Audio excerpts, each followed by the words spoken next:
guys, what's up? That was anger. That wasn't anger, dude. It was excitement. I was having a tard moment, you know, where you start shaking shit. Ultimate Warrior. We would go full tard mode and win the fight. Do you think Ultimate Warrior was more tard than like Macho Man? Yes. Actual, the person? Yeah. Yeah, the person was definitely crazier than Macho Man. Really? Because I heard in real life Macho Man was a nut. Well, he was, yeah, I think he was, most of those guys are probably fucking nuts. They're all loaded up on roids. They go from city to city being, you know, beating the shit out of each other and then, you know, drinking all night and doing more roids and fucking whores. Yeah. Yeah, dude, most of those guys are crazy. But, no, I've heard the same thing about Macho, but I know for a fact that, the Ultimate Warrior, Jim Hellwig or some shit, like I think was his name. Nutjob. Oh yeah, that guy. Oh, is he dead? Yeah, he died a while ago. Yeah, he got crazy alt-right at the very end, and you know was always online making, you know, talking shit about immigrants and stuff. You know, a little warrior gets mad about immigrants.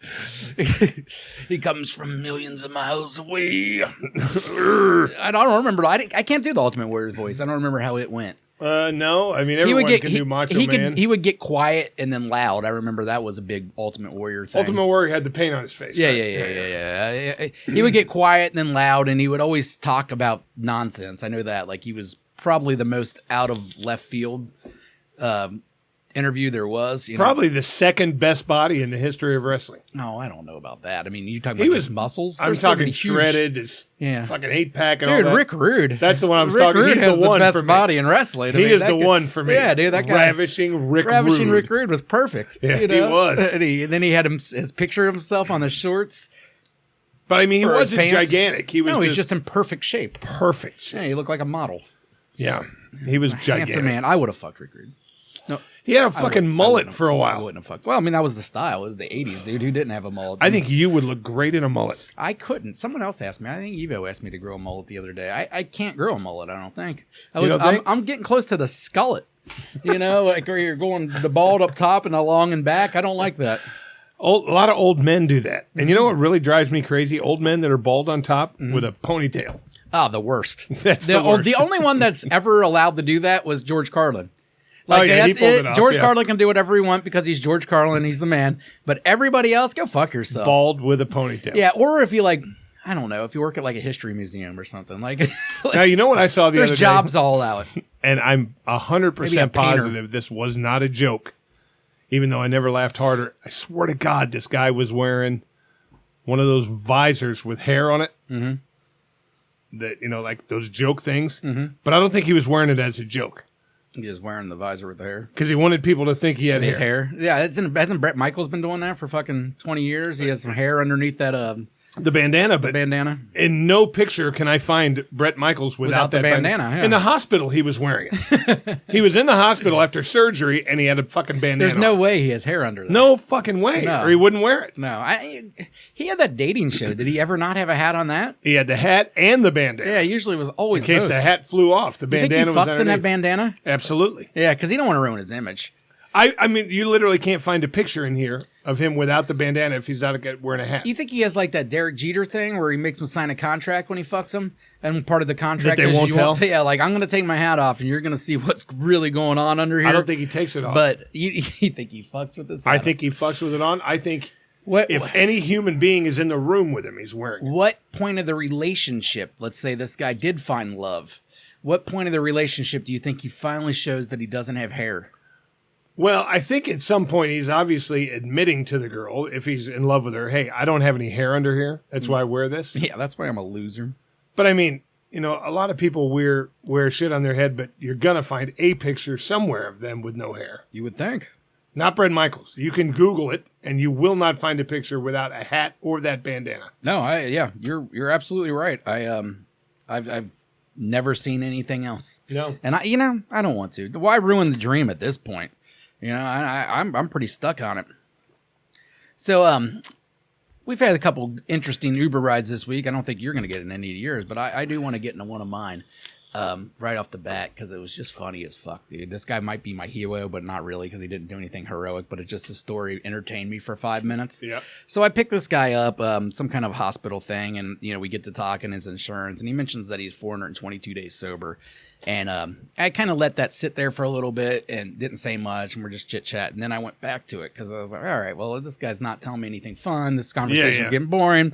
Let's go back to the sobriety. Because, if you're pointing out days, especially over 400 days, that means before those days, you lived a life of some sort. Yeah, you were a hot fucking mess. So, I just was like, 422 days. It's funny how you guys can remember this kind of thing. And he told me he has an app, that AA has an app nowadays. Like anything else, you check into it every day or whatever. So I'm sober, and it gives you your updated tally, whatever.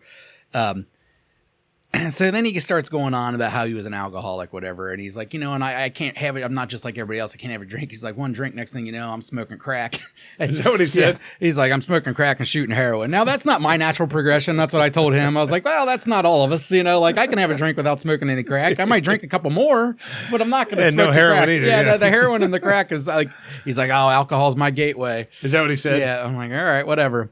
And then he's going into it more about how he was, smoked crack for a certain amount of time and heroin. And he's blaming it all on his ex, of course, because most junkies can't ever take any kind of fucking responsibility for themselves. It's all of a sudden her fault. She gave him PTSD and all this other shit. He's putting it all on her. But then then it gets to the fun part for me, because he's like, yeah, I only overdosed twice. And he's like, the first time I overdosed, it was just me and my buddy. And he's like, we did a hot shot. We didn't know what a hot shot's basically when they put different shit in it. He didn't know he didn't know. He took it, overdosed, basically died temporarily. Probably fentanyl. He's like, I don't know what happened, but I woke up and there was a popsicle in my asshole.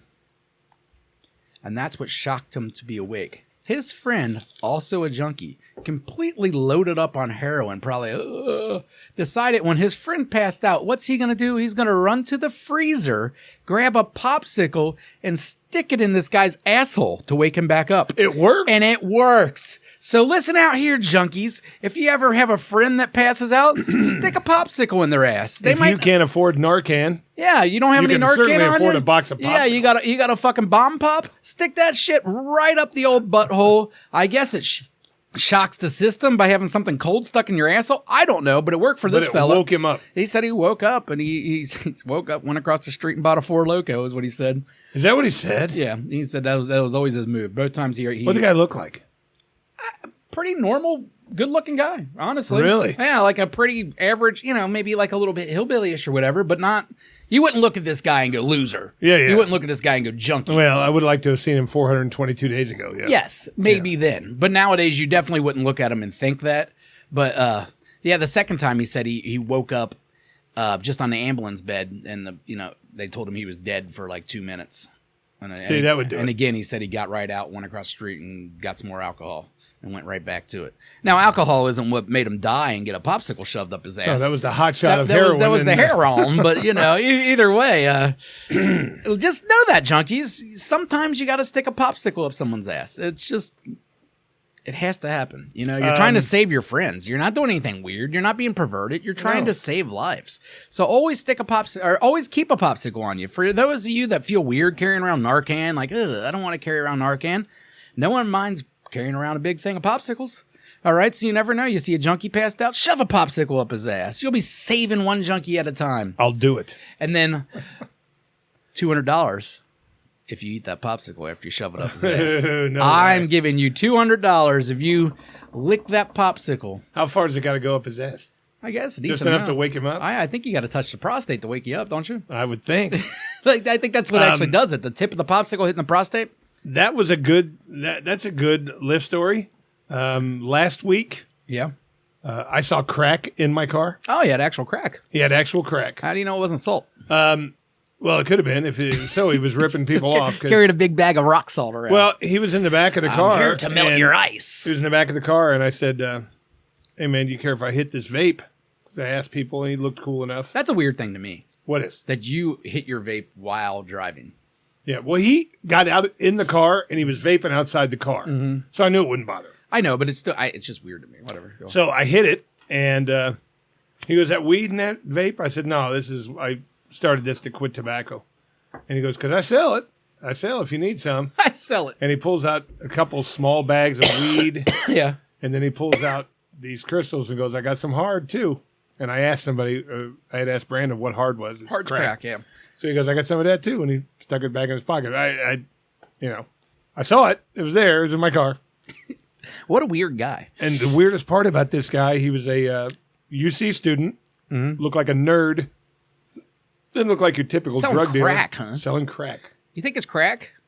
I know Brandon said it was crack. It could have been ripping. You did call it hard. Called it hard. No, I'm just wondering. Yeah, I get what you're saying. It could be fake, but I'm wondering if it's like meth or something else could be. Well, I mean, I don't know. Maybe he sold it to his other nerd buddies who. It just don't seem like college kids are smoking crack.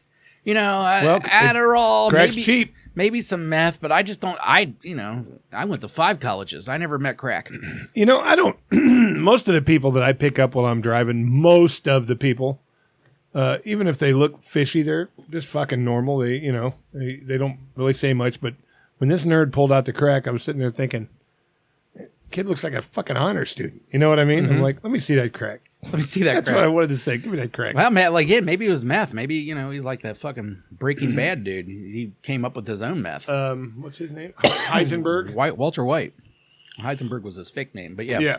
Yeah. Maybe he's selling meth on the side. You got to pay those bills, dude. College is not cheap. There was a fucking funny thing on some TikTok video some guy made, and they had a bunch of little kids. It looked like Blue's Clues. It was all colorful in the back, and he was singing this song, and these kids were dancing around him. And he was singing the instructions on how to cook meth. Oh, nice. Yeah. With the kids. And when he said, add lantern fuel, and the kids would fucking do the background vocals for. And at the end he said, and that's the way you cook meth. And the kids went. That's a good video. I said, that's public service announcement. Yeah, that's right a there. good video, dude. It was a great video. Biggie made that song 10 Crack Commandments, and that that helped a lot of people out in the hood. Now this guy's making this video for the whites, because the whites do the meth. Whites do the meth. Yeah, we got the meth game under control. We got it on lockdown. Black people, leave our meth alone. Yeah, leave our meth alone. That's ours. Hey, when you sell meth, that's cultural appropriation. Yeah. Listen, we won't sell crack.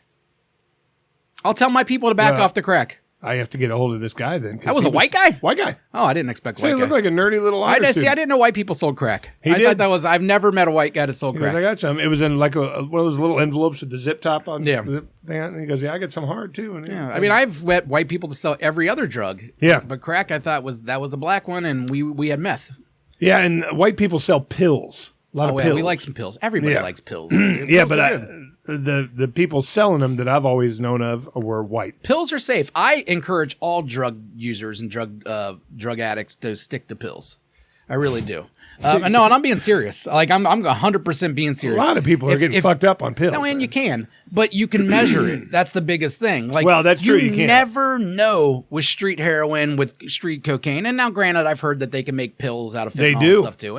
But the chances are probably lower. Let's be honest. That you're getting into pretty high processing systems at this point, where most of these assholes are just taking fentanyl and dumping in a little bit. They're not. Well, they're not making a fucking high process. But I've always said this. I think it's much safer if you're a heroin addict, if you're into that style of drug, stick to Oxycontin, stick to fucking morphine, stick to that shit, because an 80 is going to give you an 80. You can measure it out. And the same thing with cocaine. Like, don't be a coke addict. Get addicted to Adderall. It's the same fucking thing, but at least you can measure it. At least you're not going to overdose on accident. You know what I mean? If you overdose, it's because you knew you took too much. Well, but the thing about that is, and I just probably think it's a month safer. ago, Obviously, it is safer. You shouldn't be a drug addict. I'm not but encouraging everybody to be drug addicts. But if you are, I watched on documentary this reporter that followed around different druggies and whatever. She finally got a guy that made the stuff and sold the stuff to talk to her. And it's so funny because they literally call them chemists. Well, they are. But I mean, there's like 3 chemists in the whole San Fernando Valley of California and that know what they're doing. And they put a mask on, and he was literally making ecstasy. He had a little pill press, and he was making 1 pill at a fucking time. But he was like, okay, here's this little ketamine, and he put that in there, and then he pressed it with the little Nike That's thing old school ecstasy when they used to mix shit in and stuff. Yeah. Like, nowadays, now it's called Molly. Now because it's MDMA, there's a difference to a certain extent. Well, ecstasy was always MDMA. But like you just said, the old ecstasy pills were a combination of a bunch of shit. Ooh, here's a little ketamine. Here's a little bit of this. Here's a little bit of that. That was the ecstasy I grew up with. It wasn't MDMA. I didn't have MDMA until freshman year of college. Some girl came up to me and asked me if I wanted some. I didn't know what Molly was. You know, I was been big into the drug game for a long time. I'd never heard of Molly. It was new to me. And a lady came up to me and asked me if I wanted some Molly, or a girl I was in class with, and we took Molly before the test. And you know, and that's when I first experienced that. And it's just so much cleaner. And it's a different experience. Yeah. Like the old school ecstasy, man. That you were like you could step into the wrong hole and get heroin in it. You had no idea what you took. I mean, that's why if someone said like, "Did you ever take heroin?" My answer is probably. I didn't do in it the form of a pill. In the form of ecstasy. Like I never purposely did it, but I've taken some ecstasy that there had to be something of that nature in it because that's the buzz I got off of it. Yeah, this guy literally stamped out about 200 pills. Yeah. Another guy came, picked it up, went to a rave, and sold them. Yeah. He sold them for $25 each, and he said they cost him like $3 each. Yeah, you make massive money off that shit. Yeah. I don't remember what I think we would buy, they were called jars. It was 100 ecstasy pills, and we would get a jar for $500. So $5 a pill is what we were paying for it, and we would charge $20 a pill. So, you know, you're making $15 per pill. So, that, you know, when you're selling 100 of them, that's a pretty significant profit for a... And they were pretty easy to sell. Super easy. Most people weren't just buying one. You know what I mean? You're selling them in tins and shit like that. So, you know, super easy. We could turn those quick as fuck. Yeah. And ecstasy was... but see, who's to say that somebody's not taking Molly and cutting it with stuff? Yeah, they could. But I'm just saying that's not the definition of Molly. Molly, the definition is pure MDMA, yes, right? That's what I mean. So if you're doing that, you no longer have Molly. I mean, obviously you can cut anything with anything, but just like cocaine, if you cut it with something else, it's not just cocaine anymore. You know. So see, I would cut if I was making pills. I would cut them with saltpeter. Why? So someone would come over and the deers would start licking you, or what? No, saltpeter is an old drug. 60s, 70s, 80s, 50s even. It's a drug that makes it impossible for you to get a hard on. They would literally put it in the food of convicts and prisoners. That's not a good idea. So they couldn't get hard. That's not a good idea.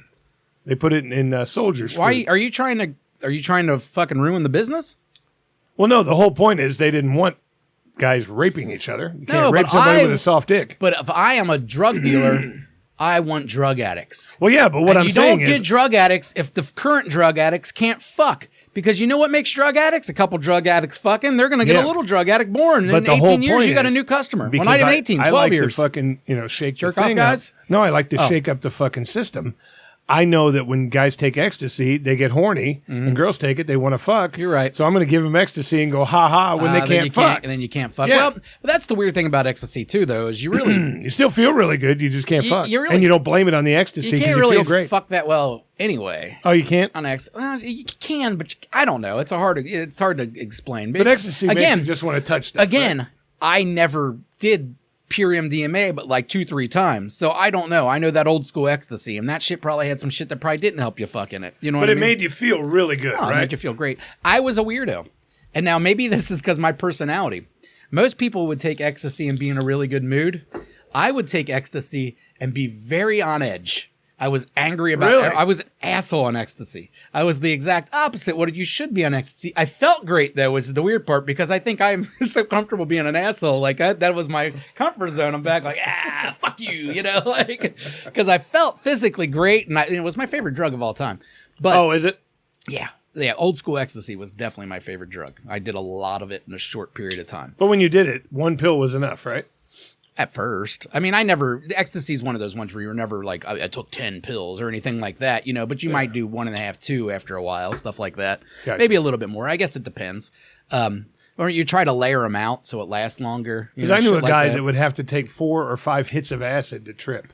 And I never got everybody always says that the day after when you're on MDMA or ecstasy and all that shit. That you feel bad? You feel bad. And I never got the ecstasy hangover. So I never really understood that much. They say you get crampy and stuff like that. Yeah, I don't ever. Well, I mean, that's if you take them like over and over and over and over again and then quit. Because you're going to get an addiction eventually of some kind, and those are dangerous addictions. I think it's very similar to like benzos. Oh, if is you it take really? it so much, you kind of can't just quit. See, the only drug that I think I want to try, because I'm not really a drug guy, just to see what it feels like, is Adderall. Do some coke. You've done coke. You know what it feels like. Oh, that's Adderall? That's Adderall. Adderall is just a clean fucking cocaine buzz is what it feels like. And that's why I mean, like, it's much safer, though. If you're going to be in the coke, just fucking snort Adderall, because at least you know what you're doing there. Yeah. You're not going to get the fentanyl Adderall. Well, again, I guess you could. I get it. Your chances are lower. All right, well, let's get off the drug topic. And a real quick sports thing, but it bothers me. Shouldn't. None of my fucking business. Bronny James. We knew you did. We had this talk yesterday, me and Brandon and Nathan did, that there is a certain kind of person that Bronny James really bothers. You are that. Tom Stanforth is that. Well, he's not a good basketball player. Yeah, no, we all get it. He averages 4 points. But the rest of us all kind of just saw this coming, and who gives a shit? But I'm saying, do you really just want the entire fucking free world to know that the NBA is completely run by LeBron James? It's not just the Lakers, but either way, the second round pick, that they don't play. Well, he's gonna. No, well, because his dad wants to play with him. He's gonna play. He might play a couple games, because. And of what's that. going to happen is he's going to play 1 year. His dad's going to say, "Okay, I fulfilled the prophecy, and I wanted to play with you." And then his dad's going to retire, and he's going to get cut. Well, his dad signed a 3-year deal. I wouldn't be surprised if Bronny doesn't play this year and does do a full year in developmental league, and his dad, just sticks it out another year because he did sign a 3-year league. Then the guy's still playing good enough where he could probably play another 5 and still be better than most people in the league. LeBron's. He averages 4 points. No, I'm talking about LeBron. He will always. That's what I mean. I'm talking about LeBron. He can play another 3 years and be an effective basketball player. No doubt. That's what I was saying. No doubt. So it's not out of the realm of possibilities for him to stick around. And I don't think, for one thing, the Bronny thing gets me the most. I mean, everybody saw this coming, and the only real question was, and I was kind of looking forward to it, I was kind of hoping, that someone would swoop underneath and take him. That all of a sudden, like the Washington Wizards would be like. That's exactly the team I said. Well, I think you were the one who said that team to me. That's why it's popped in my head. Or Charlotte Hornets. Whoever, just like some shit team just popped up and like, we got Bronny James. And then LeBron goes, I want to trade. And then LeBron, because, it's not even a trade. He's not signed right now. So he can go anywhere he wants. And that's what I'm saying. That's exactly what I thought would happen. So I thought someone would do it to try to get him. Let's take Bronny James, and we're sold out. Our ticket sales are Any shit franchise right now, they're sold out right away. The Lakers will be fine regardless because they're the Lakers. But what I think happened is that LeBron or someone in the league basically talked to a lot of these other teams, said, don't take him. I don't think that's it. I think he Why might. wouldn't they? They would sell their season tickets out that day. He might have put that out, that don't think that if you draft my son, I'm coming to your team kind of thing. He might have had his agents put out that kind of thing. But in the end, most teams aren't going to waste their draft pick on him. I mean, the Lakers didn't draft Bronny James. They redrafted LeBron James. Exactly. That's what I mean. They knew they had to take him to keep LeBron for another couple years. They want LeBron for a couple years, which I don't blame them there. But so they wasted their second round pick, but they don't. Now let's talk about the other thing that is on my mind. Mm-hmm. I'm LeBron James. I'm worth $1 billion. Mm-hmm. Or I could double that tomorrow if I sign the right deals. My son just had a massive coronary and should have died. Mm-hmm. I'm going to tell him, you're done playing. Not, hey, come to the Lakers, bust your ass in the developmental league so we can go out there and fucking kick it out on the fucking court, and then you can die in front of the whole free world and your father, who's a billionaire, and you don't need the money. Yeah. Well, if I'm a dad, I'm saying, you're not playing anymore. It's obviously not about money. And Bronny's not going to get a lot of money anyways. He doesn't need to, like you just said. Like that guy and his kids and his kids and his kids are never going to have to do a goddamn thing ever again because their dad is LeBron James. He could have died. Yeah, but he should have died.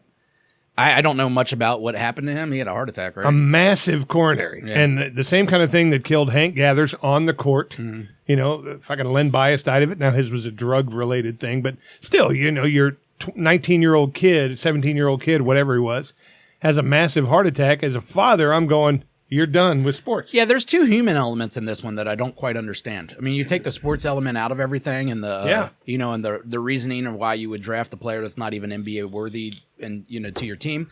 That is what it is there. But the human element I find interesting in both of them. And Bronny, who knows? This kid's not retarded, is he? No, he has to know that he's only getting drafted because of his father. Of course he does. He has to know that. And there has to be a part of him that eats away knowing that. Well, he could have told his dad, don't do that. I don't want this. Well, I don't know if he told his dad that or not. I don't know. This might no, but I'm saying if he did, his dad probably would have said, "Okay, you want to stand on your own too." But that human perspective of it is like, I just don't know how he can live with himself with this. Like, he did not make it into the league on his own. No, now if he stuck it out at USC or whatever and put in another 2-3 years and had a couple decent seasons and made the league, okay. Even if he was like on that cusp, like, well, he probably shouldn't have made the league, but he averaged 15 points a game. He played some good defense. All right. But we're talking about a guy that averaged nothing, coming off a major heart attack. Now, granted, that's part of the reason why his stats suck, because he was coming back from that. But I don't think his stats were going to be that great to begin with. Now, they do say, multiple people say he is an NBA-level defender, but you don't get drafted just to be he's not a big guy. But they're not saying he's a great NBA-level defender. They're just saying he could defend. Maybe, he could guard your guy, maybe. He could help out. He's not a big guy. He's undersized. He's not muscular like his dad. He's not meant for the league, and he has to know that. And there has to be some kind of little kick in the dick there every night, knowing he's only there because of his family. I would think so. And it's got to make me think of different things. Like, with the money that was offered, did fucking, what's his fuck from Connecticut, Hurley, did he turn down that job because, hey, guys, I don't want to draft Bronny James? Might have. He might 100% have. Another part of it was I was told, and I read, that he was literally told who was going to be on his staff. Yeah. And every head coach wants to pick their own staff. Well, especially someone like him, because he has a lot to lose. He's a winner. You know what I mean? Like those coaches that come from college and they kick ass in college and they're legends in college, and then they go to the big leagues and they suck. Yeah. It really kills their name for a little while. Anyways, now you can bounce back from it, like to die down in Alabama and shit. But several have bounced back. But either way, it's a hell of a hit to your legacy. So why would you want to go in crippled?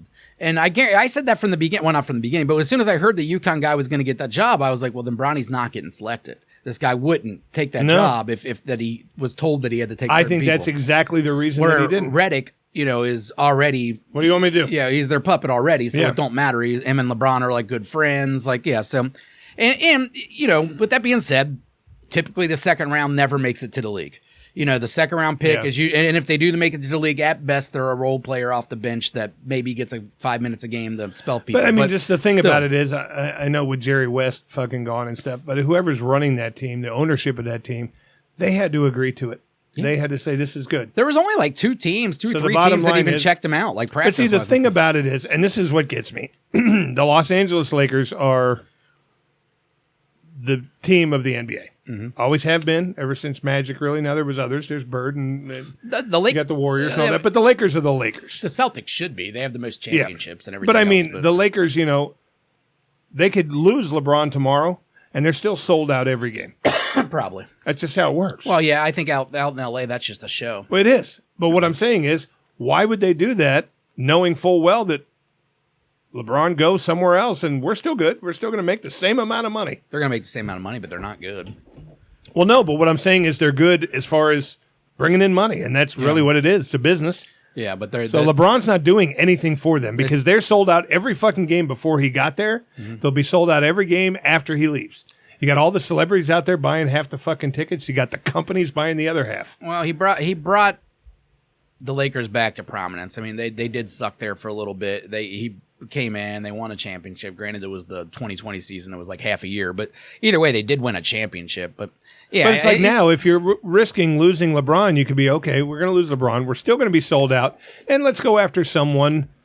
Let's make an offer to somebody who's still unbelievably relevant in the league, like LeBron is. Mm-hmm. The right kind of money, we can get anybody here. We could get Steph Curry here for the right kind of money. We could get Steph Curry's past this point too. Oh yeah, but what I'm saying is, we could get fucking Greek Freak here for the right amount of money. Mm-hmm. Tell me, hey, Giannis, you want to go to fucking Los Angeles, or you want to stay the rest of your life in Milwaukee? Okay, you're going to give me $25 Giannis might stay in Milwaukee. Those guys. But the whole point is, you can get someone like him. You could get an absolute A-list premier player to take LeBron's spot because it's like the Yankees. You got the deep enough pockets, you can offer him whatever you want. No, the Lakers will always have that, because it is a popular place to play. And as soon as you get in that market, if you're looking to go into Hollywood or get all the commercial deals and stuff, your profile goes up big time. So you're right. The Lakers can always find someone. But LeBron is still a top 15 player in the league, top 10 player in the league. No doubt. So, I mean, I look at it that way, and I really look at it as part of a re-sign, part of a trade, even if you want to look at it that way. Like, you would have no problem giving a player away of Bronny's caliber to try to get LeBron. So, I mean, it's kind of the same thing. You had to draft him in order to get LeBron. Then it makes sense for a team. I don't really see it as a bad thing for the team. It just, I see it as just a kick in the dick to Bronny, because I just don't see how he lives with himself like that. That's the part that I don't get. I mean, and maybe it is a lot easier to live with yourself when you're living in that mansion and everything's so great. But the thing about it is he'll live in his dad's shadow forever, regardless of what he accomplishes. No, he's gonna live in his dad's shadow, but you still want to accomplish something. But I don't know. And I hear his little brother is really the player anyway. So. Oh, really? I heard the little one's a little bit better than he is, so that'll be more of the chance to be the next big, player. How old is he? I don't remember. I don't stalk LeBron. But he's way too fucking young to have LeBron wait around to play with him. That's one of those crazy conservatives that stalk LeBron. Well, I mean, I'm just saying. I hate the fact, and we've talked about this, and you'll say I'm old, and that's probably why Tom and I agree with stuff like this, because when we grew up watching sports, it was real. Now it's nothing but a money circus. Every fucking sport. When I was younger even, you had somebody like Pete Rose, for the most part, that spent 99% of his career with the same team. Mm-hmm. You could claim it. That's my guy. Johnny Bench. That's my guy. Now, Pete Rose did go to the Phillies when he left here. He still wanted to play, blah, blah, blah. But someone like Johnny Bench did his whole career here. You know what I mean? The whole fucking Big Red Machine did most of their career here. Well, it's because free agency didn't exist. I know. They wouldn't have it. The system had changed. They set the system up so these players could start making the money. I ain't mad about it. I understand what you're saying, but everything is different than when you guys were kids. I know. I hate a lot of it. Well, everybody does, because no one can release. Everybody wants to get stuck to where they were as when they were kids and when they were growing up, and they want the world to freeze in that moment because that's the moment they enjoyed the most, and they expect the rest of the world, the rest of their lives, to meet up to that moment. Well, and sports are supposed to be about sports, and they still are. Are they? Yes. When you watch the game, that's the problem with sports. Or is it all about fucking money? You know what the difference is? The biggest difference between when you were a child and what's going on now is you didn't have 24-hour sports networks. Right. You didn't. Sports started when you turn the game on, and they end it when you turn the game off. And you might talk to your friends about the game and stuff like that, but you didn't have fucking 24 hours of people talking about contracts and where's who's gonna sign and this is gonna go there, because they gotta fill time. There's only so much actual sport. And that's what I suggest to everyone that gets angry about all the sideline shit that goes on with all this stuff. Turn the fucking game on when the game starts. Turn the game off when the game ends. Don't really pay attention to the broadcast people, because who gives a shit, and watch the sport, and the sport is still the sport. And it's still a great fucking sport, whether it's basketball, football, baseball. I still love all those sports and all the minutia that goes on around it. I find some of it entertaining for soap opera value, but like I don't to sit there and get all upset about it. Just don't pay attention to it. If it bothers you so much, watch fucking LeBron James play basketball, because he's still really fucking good. You know what I mean? When that whistle blows, that guy's still really fucking good. So I don't care what goes on. When I was younger, and I don't mean when I was fucking 10 or anything, but like when I was in college and whatever, the time that I'm talking about, this is the main thing that has changed. It's like my buddy would call me and say, hey, you want to go to a Suns game tonight? And I'd go, yeah. I could leave the house with $30 and come back with fucking change in my pocket. Yeah, I could buy a ticket. I could buy hot dogs. I could buy beers. And I wasn't bankrupt when I went. And the reason that everybody is so fucking bankrupt now going to a fucking sporting event is because these players are getting $500 million. Their price goes up, you go up. But what I'm saying is these players, like I'll take Mahomes, for instance. I'll take Burrow. His giant $500 million contract he just fucking got. Okay? Or $250 million, but it's only half the years. What I'm saying is, back when I was young, the teams paid good money, but they made most of their money off the shoe deals and the endorsements. But here's the problem: now they want both. So okay, I want $500 million from you, and I still want $500 million from fucking Nike and Under Armour and everybody else. And because of that, you, Jason Bauman, can work real hard and save up your money to take your family to one game a year. Well, okay, here's where I'm going to... Don't you hate that? Yeah, of course I hate it, but I don't blame the players. Listen, this is the way the contract works, and I'm just going to talk about the NBA because I know their percentages. The NBA players get 50% of the revenue. the players don't get to choose the revenue.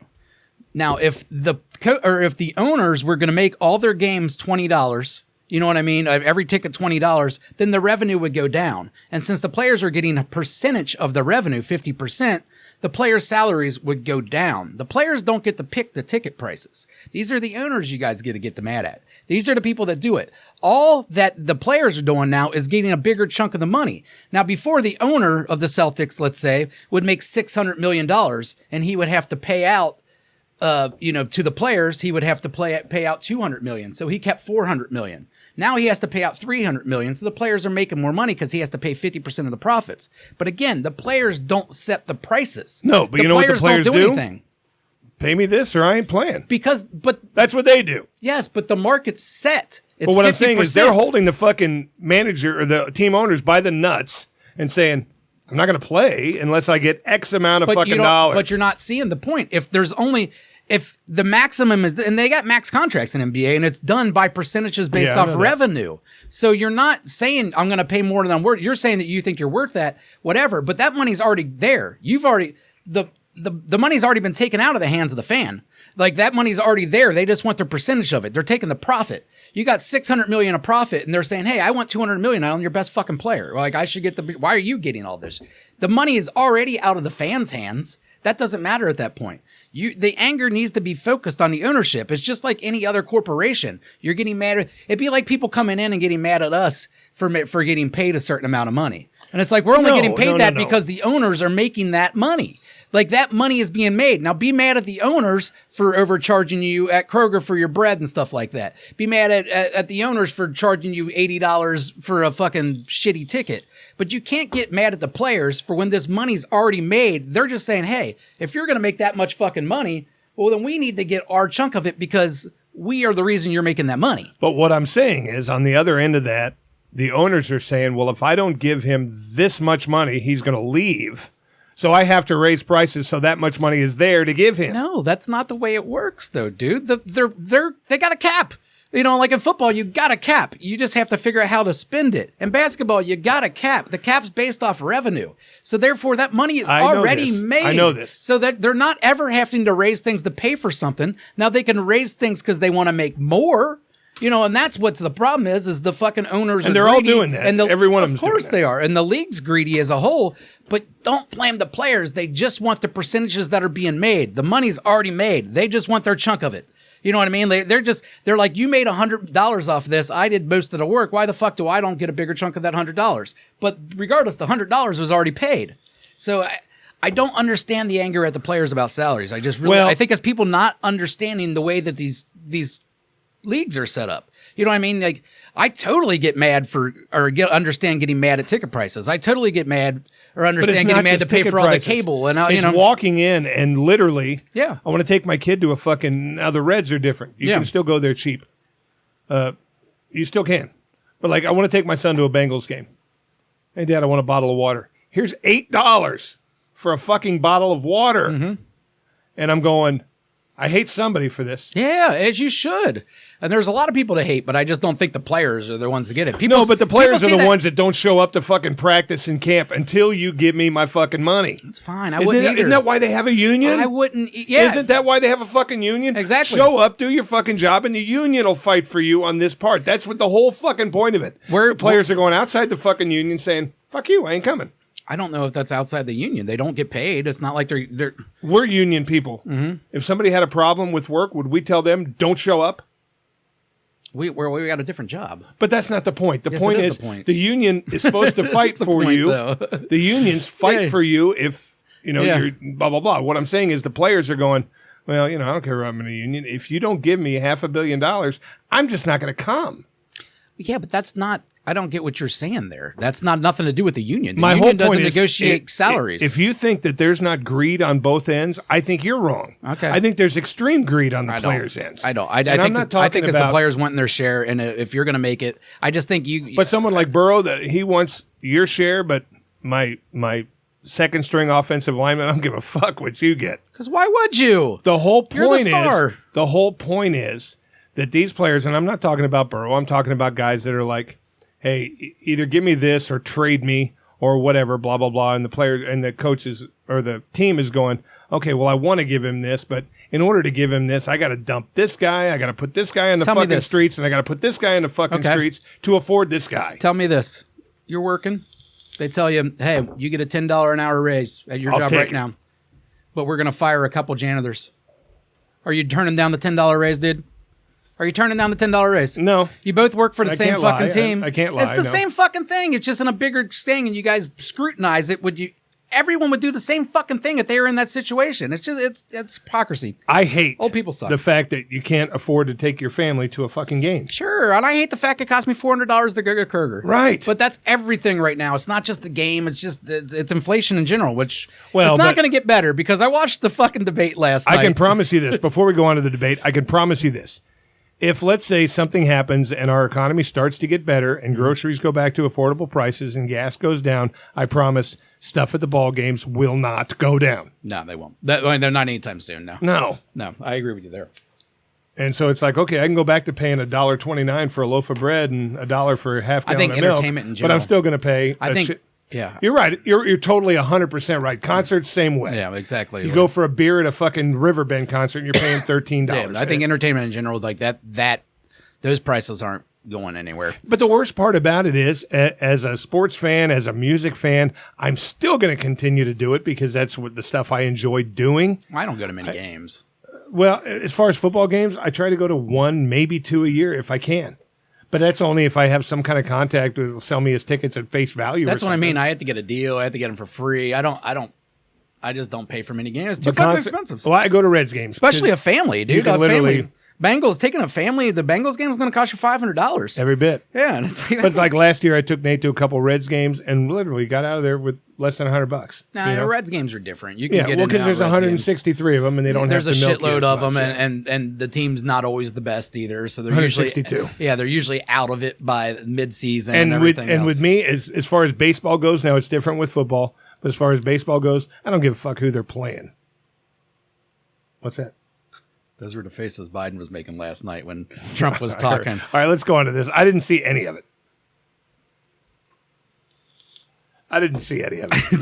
I only watched the highlights, dude, but we're fucked. I mean, it's funny because they went into this whole thing and basically the whole leading up to it, I've never heard such depressing expectations. You know what I mean? Like the Democrats were just like, well, we hope Biden don't die on stage. We hope he can stand for an hour and a half. We hope he can do this and make coherent sentences. That's all they wanted. They didn't want him. Yeah. They didn't showing me memes on the podcast isn't funny. It's Biden with a check engine light in his fucking head. He's gone. He's gone. And this is the weirdest fucking part about it. Yeah, he's the president of the United States. His wife is a medical doctor who obviously has to know what his condition is. And she's pushing for him still. Trump would start talking, and Trump's still Trump, guys. He still sucks. Yeah. I mean, he still sucks. He's still just a fucking bully. He just goes up there and says things that literally aren't true and repeats them over and over again and says stupid shit like the only difference is now Biden doesn't understand what he's saying. You hate the trips. Just like shit like that makes no sense, and it's just him being a fucking douche. But Biden can't get through anything. He starts sputtering off at the end of every one of these things, and they only got 2 minutes. They set the rules up for Biden. Well, they set it was a CNN, so it makes sense. He's but the current president, you got 2 minutes to respond, so you don't want to give this guy too much time because he's going to fucking start talking about the church in 1962 or something. You're not going to know what he's talking about. Sure, we asked you about immigration. Why are you talking about abortion? I mean, that literally happened. That happens. They didn't question it, but he said something. They asked a question about immigration. And he starts going on about ladies having to cross borders and get murdered for abortion or something like that, and everybody's like, "What the fuck is this guy even talking about?" And there was a lot of those moments last night. Like they have to pull him. Trump sucks. Trump's still Trump, but he's not as quick and good as he was 10 years ago. Yeah. I mean, I'll give Trump props all day long for that first debate that he ever did with all the Republican nominees, and he just went up there and fucking ripped on people and called Jeb Bush ugly and all that kind of stuff. Like, great. He was on fire quick. He's not that same Trump. He just repeats himself a lot.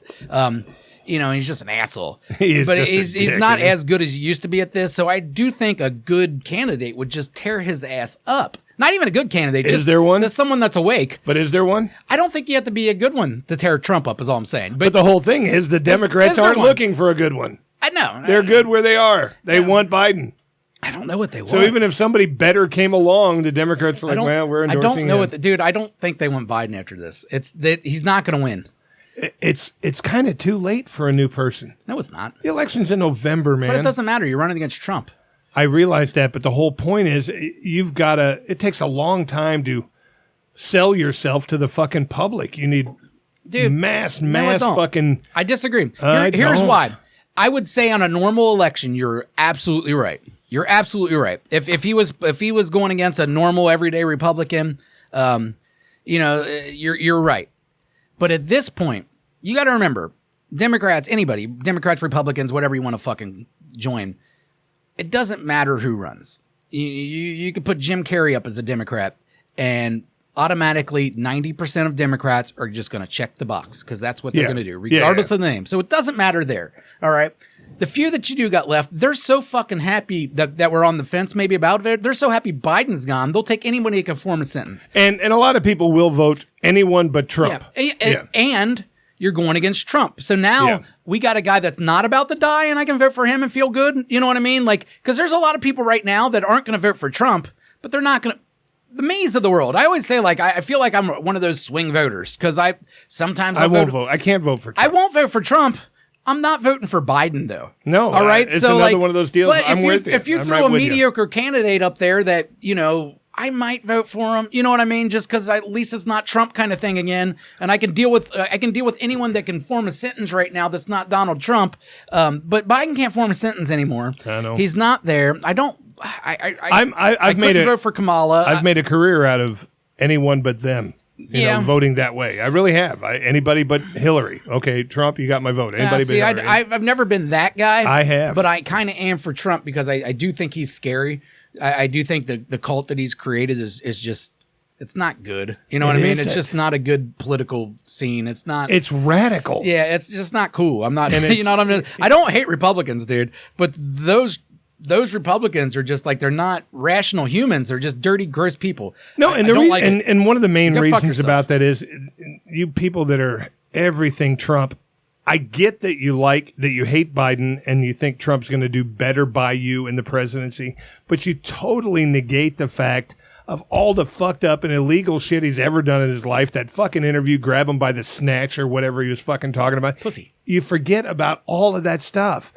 This might be a better option as president, but this is not a good human being, people. He should have said, catch her by the cooter. I like that one. Catch her by the cooter. And his exact, when you're famous, you can do things like that. This is the one that you guys are fucking calling the Messiah. It's true, but you still have to be somewhat presidential to hold that office, in my opinion. His biggest thing is he's a bully, and people like bullies when they're bullying the right people.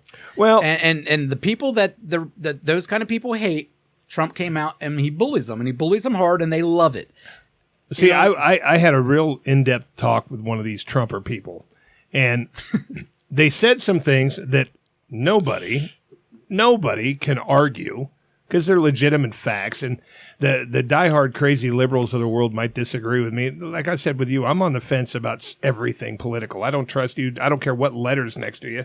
I just want to hear what you're going to do for me, and you know what I mean?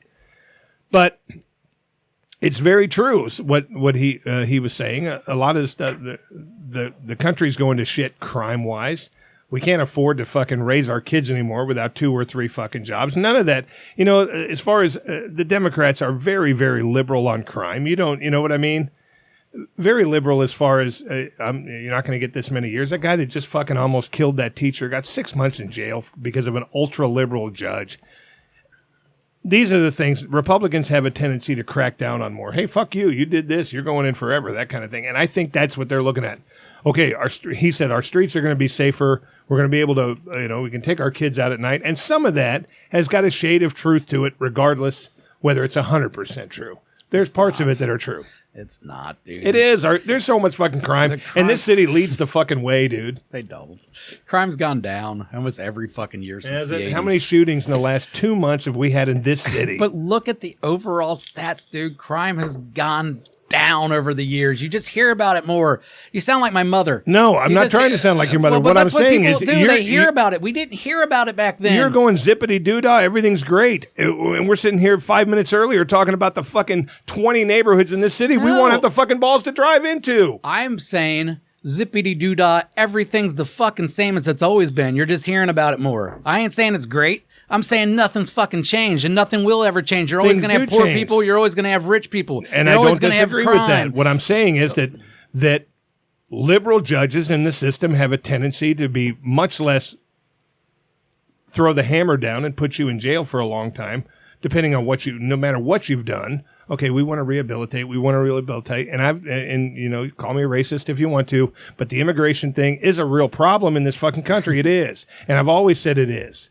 We've got, I'm not saying people don't belong here, but you know me, I've said it since we started this podcast, go through the right fucking channels to get here. I just don't think it matters who's in president. Your everyday crime is not going to change. You're going to hear, the problem is, not even the problem, but what happens is when you got a liberal president, the right loves to push the crime narrative. So now all of your right-wing news, whether it be your 700 WLW or Fox, all of it, every little crime stat now gets pushed to your face. You're seeing it constantly. You're like, and it seems like it's a lot. That's always been there. They just didn't push that to your face when their dude was in office. You know what I mean? Now that their dude's not in office, now they're going to push it to your face. You see it. You go, liberals are soft on crime, and now you're angry at the liberals and you want to vote Republican. Everybody's just getting played by the media. If you look at the actual numbers of violent crime statistics, they've gone down since the 1980s just in general. We just hear about it so much more. It's the same thing with the child abductions, with the overbearing mothers that don't let their kids go outside anymore because all the child stealings these days. No, that shit's down so much than it was in the 80s. Just in the 80s, you didn't hear about it every single day. You didn't have it on Facebook every day telling you about it. So you didn't know. Social media is a big part of it. Yeah, so it scares the shit out of people. It makes everybody think that the world's so much worse than it was. When in reality, it's probably better than it's ever been. You just hear about so much more. It doesn't feel better to me. Because you're hearing about it. What you don't know don't hurt you. My heyday was in the 80s. I get it. In the 80s, didn't have social media telling you about people getting stolen all the time. I mean, it's just like...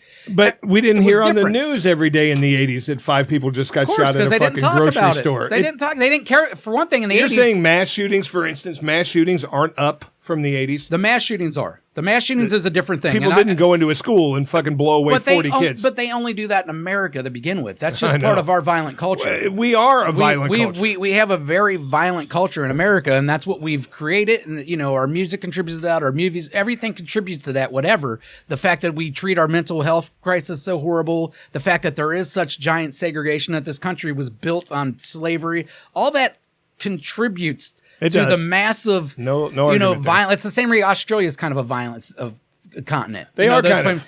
It's because they sent all the fucking criminals from Europe to Australia. It's literally America, same kind of thing. The people that came here originally were fucking crazy. Yeah. They had to cross an ocean and have no clue where they were going, land it here. These were wild men. You know, we were established by wild men, and we got a wild culture. That's all there is to it. And I don't think no matter who's president or what is going to change that. We're just going to hear about different things. But we're fucked regardless. We got one guy who's a fucking lunatic asshole, and we got another guy who's literally about to die at any second. And if he's not dead, he might as well just be sitting on the couch eating soup watching Matlock, because he can't run the country. All right? And the backup plan for him right now is a fucking former cop that doesn't know shit. She speaks in riddles. It makes no goddamn sense. And the backup plan on the right doesn't even exist. So...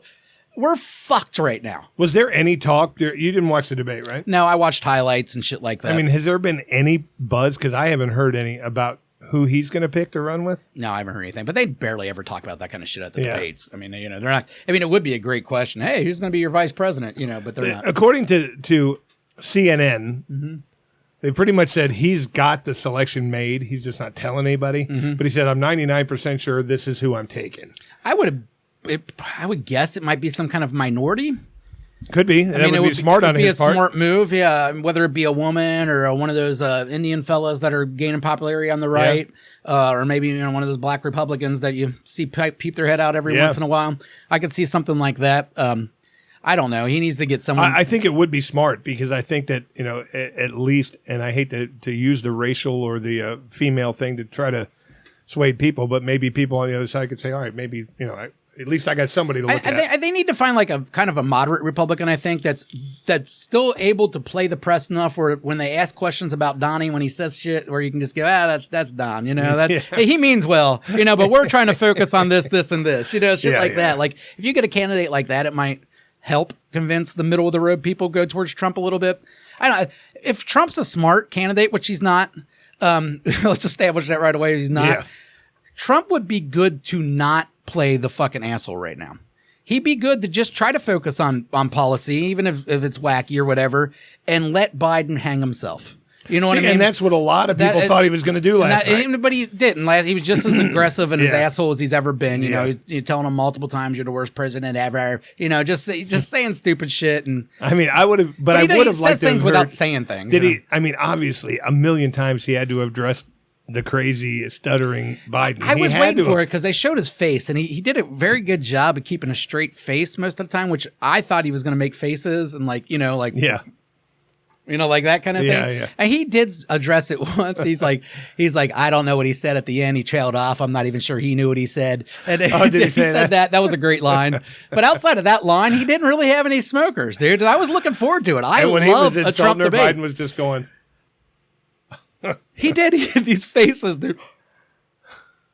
And every once in a while, he just move. He's dead. He's dead. Whatever.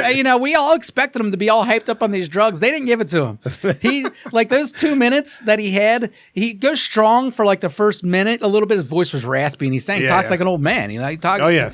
We have a customer that's coming in recently. Only what, 5 years older than Trump. Yeah, but he's hit that walls. You hit the walls. He's got dementia, dude. I mean, it's only a matter of time for Trump's there too. If Trump gets elected, he might be this by his last year, but even crazier because he's Trump on top of it. But oh man, we're fucked. He would start off normal, and then at the end he would trail off or get off topic, and it was bad. Yeah. It was fucking bad, dude. Like I said, I didn't watch the whole thing, but what I saw, and I'm sure I saw the worst moments. But the fact that there were so many worse moments means it was bad. Yeah. I have to watch it. I mean, I obviously was at work last night like you were, but yeah. All right, we got to get into our segments. We're running on this show. Oh, we are. Fuck. We rambled today. Yeah, we rambled. Fuck off. We don't like it. Got one? Huh? Yeah.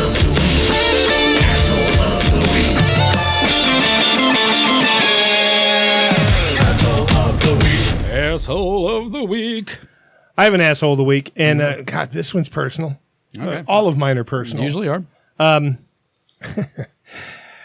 Now, first of all, what you're gonna say is it's my fault from the beginning. That's what I usually said. I got caught a couple days ago. Jerking? No, trying to add to my pint glass collection. You thief! I got caught. Here's the thing that pisses me off. I made jokes to the server. I told every bar I go into, I basically tell them, hey, I'm going to tip real big, but I'm going to steal a glass. But I'm going to tip real big, more than enough to cover the cost of any glass. I kind of hint around. Okay. Went out drinking, had a couple beers, and literally $26 was my tab. I tipped 50%. Okay, I rounded it up to $40. Mm-hmm. Had the glass in my sock.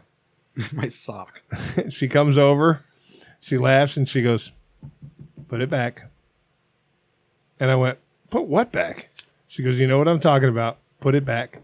And this cunt who just got a 50% tip from me, Melissa, made me put my fucking glass back. And why it pissed me off is because, like I said, I had already made jokes to her. I said, don't worry, the tip will be big. If you feel bad, put $4 in the fucking ownership pocket and pay for the glass. Yeah. I tip her 50%. Thank you. Put it back. Well. She made me put the fucking glass back. This is another, as Ronnie would say, Christopher Columbus motherfucking moment where you think you can just steal and then get mad at them. I wouldn't normally tip 50%. Who tips 50? No, well, I tipped 30. Okay, what would you normally tip her? On a $26 tab, I probably would have given her $8 to $10.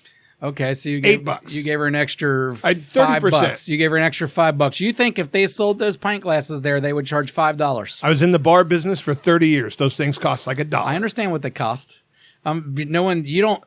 Okay, if you go to Kroger and you steal, let me have this. If you go to let Kroger, me have this one thing, and you steal a box of cereal, it's not stealing. If I told them I'm taking it, it's okay. If you went in and told them you were taking it, I tell all of them. If you went to Kroger and you said, "Hey, I'm taking a box of cereal," and then you took a box of cereal and they called the cops because you can't just tell people you're going to steal and then steal. They're not going to. You're not. You can't just say, "I'll give you $1. That's all you paid for it. That's all you buy them big things. They're $1. Come on." I didn't negotiate after I was caught. When I was caught, I just put it back. Yeah. I said beforehand. I prefaced it. You're gonna be missing a glass probably. But the tip will be really big. What the fuck does she care unless her dad owns the fucking bar? Was it a big bar? No, a little neighborhood bar. See, neighborhood bars are a little bit tougher. Because they do really rely on keeping that shit flowing and stuff. Yeah, but the whole point is, if he came back all smiling, he already had the money. Yeah. Already had the $13. I like it. Put it back. I like this chick. Well, let's say you're a fucking asshole. You know, you should have fucking play the buff. Just like, no, I didn't take it. What are you talking about? You already took it. And then when she's, fuck you. I did not take it. I'm leaving. See what she would have done. You think she would have called the cops on her glass? I think she had probably already told the bartender that I was fucking glass klepto. And what if he came over and he was all fucking Rambo style, I did the same thing I did with the girl. I gave it back. No, I wanted your ass kicked. It would have been a much better story. I'm not getting my ass kicked over a pint glass that says Rheingeist on it. Okay, I'm just not. All right, my asshole of the week was an Uber customer. He got in my car right away. It was him, and he's fucking a dork. He looked like a fucking dork. And he's with a fat chick, so, whatever. All right, they both get in my car. I'm listening to Eminem, or not Eminem. I'm listening to a rap mix. It's a Jay-Z and Eminem song called Renegade. It's on Jay-Z's album, actually. Great song, one of my favorite songs. He gets in, starts talking to us. You ever heard this song? He starts doing this shit like that. He's like, this is what middle schoolers listen to try to seem edgy. He starts ripping on my fucking music. And then, for a couple seconds, he's back there like doing the whole rap thing, like white guy rap thing. Yeah. You know what I mean? Just getting all into it. Guy. And I'm trying not to get angry. Yeah, he's a fucking dorky white guy too. Not a cool white guy. That was like a fucking nerd. Like I said, he was with a fat chick, and you could tell that's the best he's ever gonna do is that fat chick. Yeah. That fat chick is. She should be with a better human than this. Yeah. But with that being said, he did win me over. But you can't just get into someone's car and rip on their fucking music. And trying to seem edgy. Yeah, that's what I'm going for, dude. I'm 43. You think I'm middle school edgy? Like, that's insulting to me. And then I started getting a serious look at my own life. Like, am I trying to be edgy? I don't want to try to be that guy. I don't want to be an edgelord at fucking 43. No, like, it's just douchey, Like, I don't listen. If I listen to edgy music, wouldn't I be out there listening to ICP or something like that? That's Jay-Z. It's not edgy. Would it be? I guess because Eminem's involved. Maybe. Well, not nowadays. Nowadays, it's like the Suicide Boys or whatever that is. ICP's my ages of edgy. Yeah, that's your edgy. But fuck him. But then he did take a turn with me at some point because he pointed to a black guy who was wearing something, and he goes, "You're going to see that everywhere in 6 months." And that's an observation that I always have, that when you see a black guy wearing it, a year from now, you're going to see all the white kids in your neighborhood playing it. So I had to give him credit. Like, all right. He wasn't wrong. And then we talked a little bit, and I didn't hate him. But turns out he's just an asshole like me, and that's probably would be my kind of go-to too, is get in someone's car and rip on their music. But when the tables get turned, what a fucking asshole. Have you ever kicked anybody out like mid-ride because they pissed you off? I was talking to Beasley. Not mid-ride. He said, I've done it many times. Really? He said, if they cuss at me, yeah. Like, man, where the fuck you going? You missed a turn or whatever. He pulls over, get out. How often is he missing turns and getting yelled at? It's never happened to me. He said it's happened several times. He said, I don't put up with no shit from these people. He goes, if I'm driving and someone pisses me off in my own car, get the fuck out.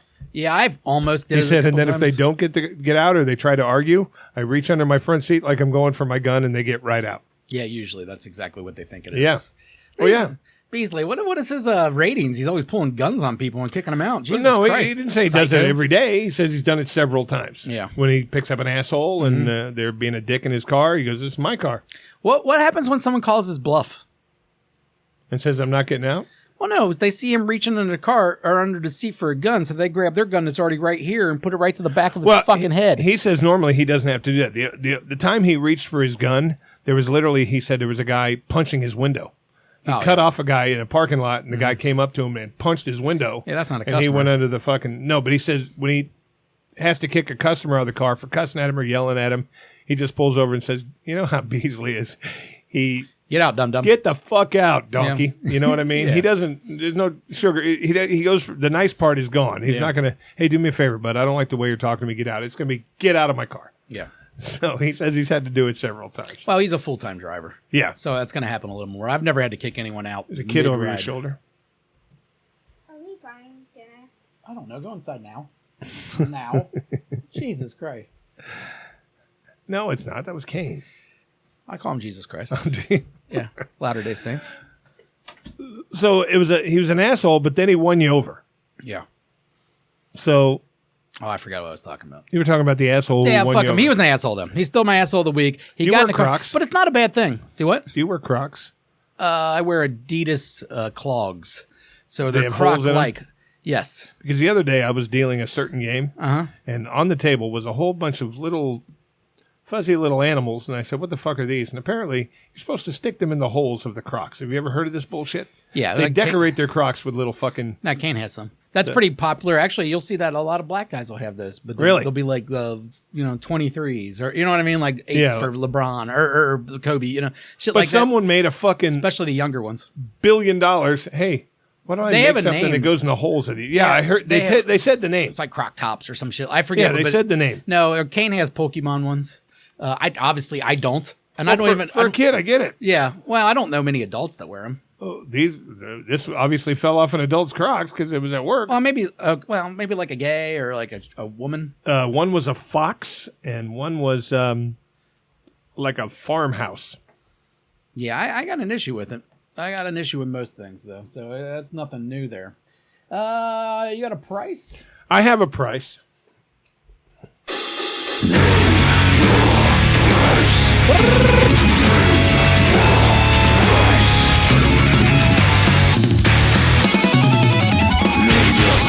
Because I asked a version of this question to a friend last night, and I was quite surprised at the answer. This one, it's got several PowerPoints to it and some fucking details. Okay, there's a girl, heavy set girl. I don't use the F word, but heavy set girl. She's big. Her pussy's very hairy. The F word. What? She's a fag? Fat. Oh, okay, sorry. And her pussy stinks real bad. Oh. She's got a medical condition. There's nothing that's going to end up in your mouth.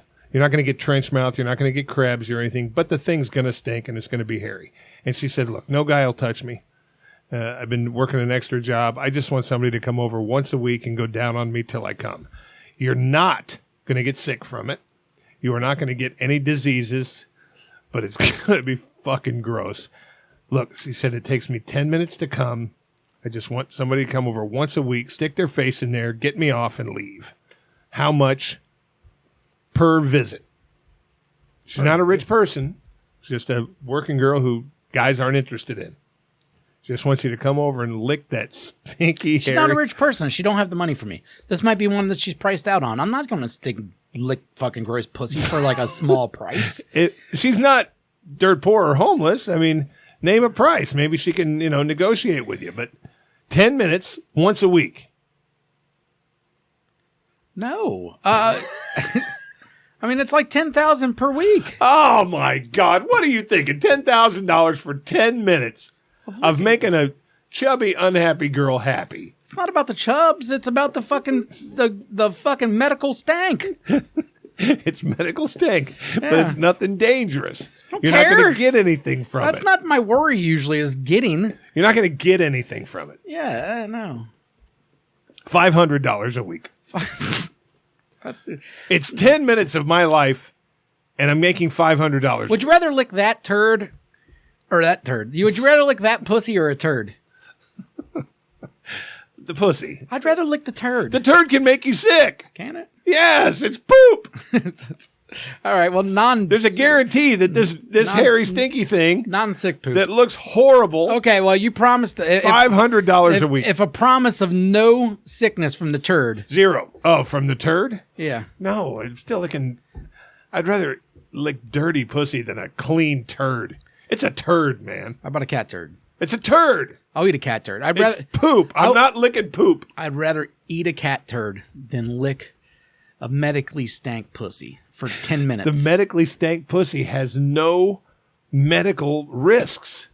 It's just going to be a little bit uncomfortable for you. You can't get sick from eating cat shit. It's shit. So? $500. Do you eat shit? No. How much do you eat shit? Eat a cat turd every week? Yeah. I need $1,000. $1,000? And I'm swallowing it like a pill. I'm not chewing it. Oh, shit. And I couldn't get by that. I couldn't get through that. Swallowing it like a pill. I'm going to take it I'm with some sticking it in my applesauce. mouth, put some water in my fucking mouth. Not me, dude. I'm going to put some peanut butter on it. I'm going to treat it like it's a fucking, like a mushroom. I think that you're a very, very unsympathetic person. This person is lonely. They just want to orgasm once a week. $10,000? I'll do this. No. Face, buddy. This. You can orgasm like this. I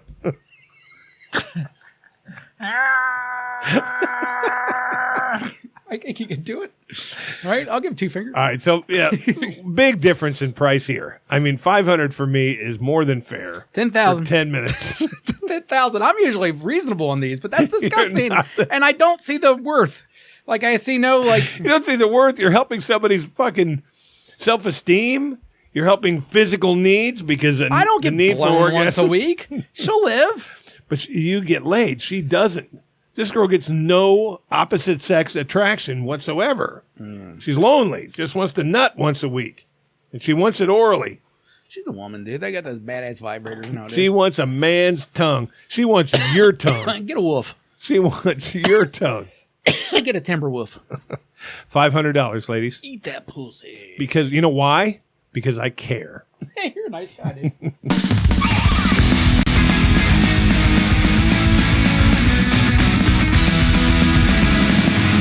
Fuck you! Fuck you! Fuck you! Fuck you! I've got a good fuck you. All right. And it has nothing to do really with anybody else but her. Fuck you, Angel Reese. Oh, that's my baby girl. Oh, fuck your baby girl. That is my baby girl. First of all, here's what's pissing me off about Angel Reese. Thinking she's a total badass. Great WNBA player. I will not say great basketball player because there aren't any in that league.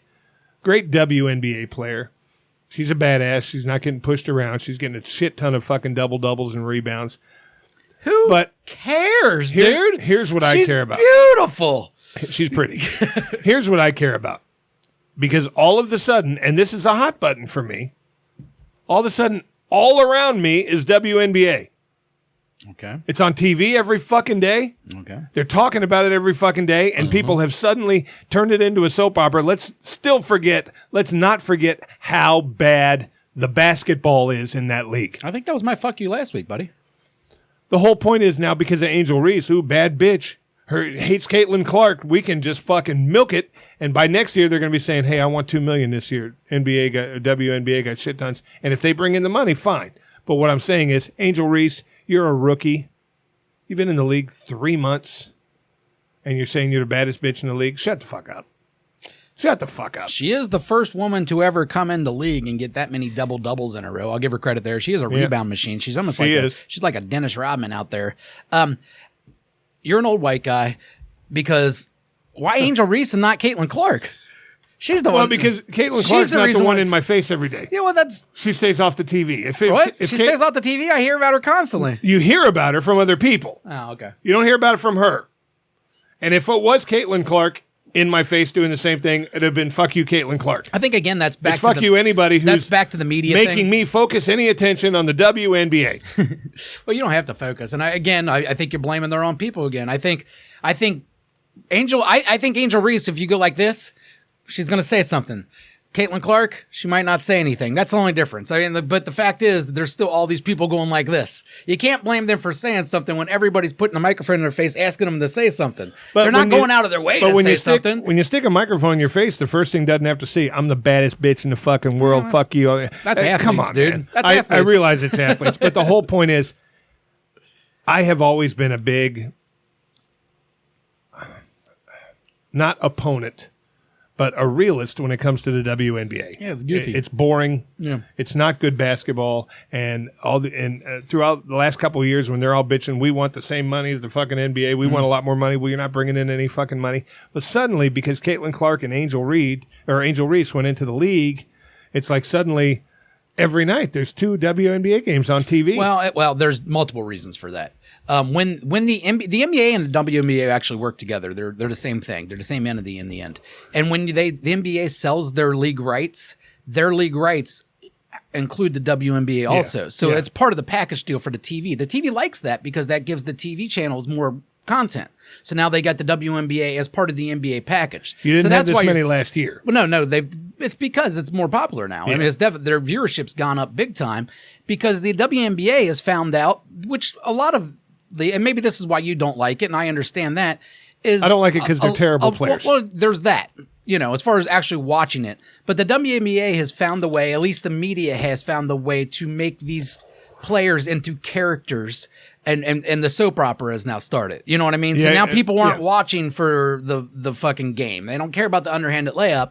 They're watching to see if Angel Reese roughs up fucking Caitlin Clark, if so-and-so roughs up Caitlin Clark, if, whatever is going to happen. The drama has now been set. The characters have been made, and now people are watching. It has nothing to do with the game itself. And it's smart media, and it's smart marketing by these people, but the players really don't have much to do with it. And I'm with you on that. What I think It's Angel smart. Reese is doing is I think she's going the Conor McGregor angle. I think she's leaning into the heel. She realizes that naturally people were just like, she didn't like it at first. She broke down, cried and shit last year after they won the championship because she gets a lot of hate. And, and that broke her. But I think this year she's really settled into it and realizes I can make a lot of fucking money in this role. Mayweather has played this role his whole career. Conor McGregor took that role. There is that role. The obvious difference. Bryce Harper, to a certain extent, is taking that role in baseball. Who hits how many home runs a game? He's good at it. Mayweather's good at it. She's a rookie. Mayweather wasn't the greatest at first, but at the first he was already telling you he was the greatest. You know what I mean? That's the best player in the WNBA couldn't make a roster in the NBA period anywhere. Well, it's a different sport. She's not saying she's the greatest basketball player. She's saying she's a good woman's basketball player. And if she's saying that, then I'll stand corrected. But the whole point is, I'm not a WNBA proponent. Yeah, whatever. Okay, because it's just so boring. I don't know what proponent's I've even tried to watch it, and it's like when you watch the NBA and these guys throw up an unorthodox shot. At least it's usually hitting the rim or the backboard. They're throwing it up. It's 5 feet off the fucking. They're not good. They're just not good. Now, they are learning to make three-pointers now, and a lot of them are shooting threes and draining them. But when you get inside the paint and you see how fucking clumsy they are and how fucking bad it looks, I'm like, you don't deserve $10 million for this. I don't care if you're the best in the league. You don't deserve it. The best in the league don't get $10 million. No, but what scares me is if they keep showing it on TV and it gets more and more popular, they're going to get $10 million. And that's going to piss me off that these girls get $10 million for playing that badly. Why would it piss you off, though? It doesn't affect your life. No, but stuff like that bothers me because we just got done talking about it. Before you know it, you could take your kids to a WNBA game and pay $15 for a beer. You wouldn't take your kids to a WNBA game. It's not good. No, not on accident. I'm getting into it more than I've ever got into it, but I'm still not into it, and I still agree that it's not a good version of the sport. But I just look at it. They're girls. See, even in men's leagues, I've never been the guy that likes that guy. Fuck you! Don't come near me. I'm gonna take your head off. I fucking hate you. I'm the baddest motherfucker. See, I don't like that. See, then that's probably why I do like her. That's always been my guy. Never been my guy. That's why Dennis cocky. Rodman's one of my favorite ever. Cocky, like Chad Johnson, like Ocho Cinco. I like that kind of cocky. He was fun cocky. He was fun cocky. I like fun cocky. I just don't like I'm the baddest motherfucker on the planet. Don't fucking even. I like it as long as you back it up, and and that's what I always liked about Rodman and all those guys is the effort they would, and that's what I do like about Angel Reese. And on the court, she's willing to really fucking throw her body around and go for it, and I do appreciate that. But it's girls' basketball. I mean, I don't expect it to be now, great. For all those of you that are reading into this more than you should be, like Ronnie Carter, if it was Caitlin Clark, she'd be my fuck you. Angel Reese is the one I'm just seeing 150 times a day, so that's my fuck you. If it turned out it was fucking Cardoza, who never says a fucking word, it wouldn't be her. Whatever, man. I'm just saying there's a lot. It is weird that you same people that fucking hate Angel Reese also hate Bronny James. There's just like a group of them that you all hate the same kind of people. Because it's kind of weird. Kind of weird. But, that's your guys' thing, not mine. All right. What was I going to talk about? Oh yeah, fuck you to Oklahoma. You hear what they're doing out there in Oklahoma? Porn? Their state superintendent, or the guy that's about to become the state superintendent, is making the schools teach the Bible now. They now have to, as part of the school curriculum, public school curriculum, teach the 10 Commandments, teach the Bible. That is against everything this country is ever supposed to stand for. If that actually makes it through the Supreme Court, then this country has a real fucking issue. And that's what scares me the most about Trump. This country was formed on fucking religious persecution. It was a religious-based founding. Yeah, exactly. You weren't supposed to be persecuted. Therefore, you weren't supposed to fucking teach your shit in a public school. Very true. It was built on religious freedom. Correct. They were religious people, some of them not. But they did not want this to be a religious country. That was that's why they left. That's what they ran from. That's what they left, was because they didn't like their religion over there. Yeah, and they didn't like that they couldn't practice their own. They wanted a country where you could come and you could be any fucking religion you wanted, and if that meant no religion, that's fine too. True. That was basis of the whole country. Now you're free. They give religion a lot of breaks. You don't have to pay taxes if you're a religious institution. You get a lot of shit, but you can't thrust it upon every fucking person that walks through public school doors. That's wrong. How can you can have a private school. I mean, the governor can't get involved in that. Well, this is the beginning, and who knows? Like I told my wife when she was talking about it, I was like, I seriously doubt this ever gets implemented. Right. I think this is a publicity stunt. But the scary part is, in Oklahoma, it will get backed up. It will go through, and it probably will have to go all the way to the it probably will have to go all the way to the Supreme Court. And the problem is the Supreme Court is not the Supreme Court that we grew up with. Nope. I mean, and that's one issue we do have. This is the most biased Supreme Court ever. Well, they're physically planted there by the people who want them there. They don't care about. Well, it's always been that way, but they would always try to get like middle of the road people, or at least people that would still obey the letter of the law. Obey the letter of the law. They wouldn't try to force the law to go around whatever beliefs they want to get. I agree. And the problem is the Supreme Court right now is willing to do that. Yeah. You know what I mean? So it scares the shit out of me that the Supreme Court holds this up. I still like to believe that they're not going to. That even that is just too aggressive, even for this Supreme Court. But I'm afraid now. Because if that passes, that does open it up for every fucking conservative state in this country to all of a sudden force that. Well, it would go to the state Supreme Court first.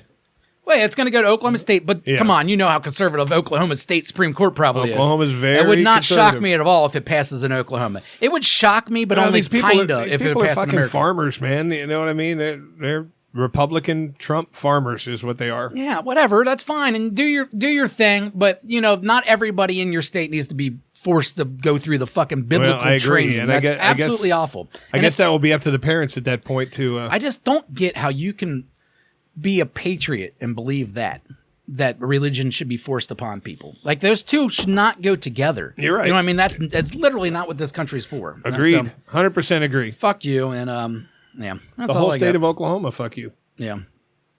Well, and I agree. I couldn't agree with more. If I don't. You're forcing your kids to learn something that you might not fucking want them to learn. Yeah. Well, anything else? Yeah, I've got something. What? You can kindly fuck off now. Please subscribe and share. Well, you can kindly fuck off now.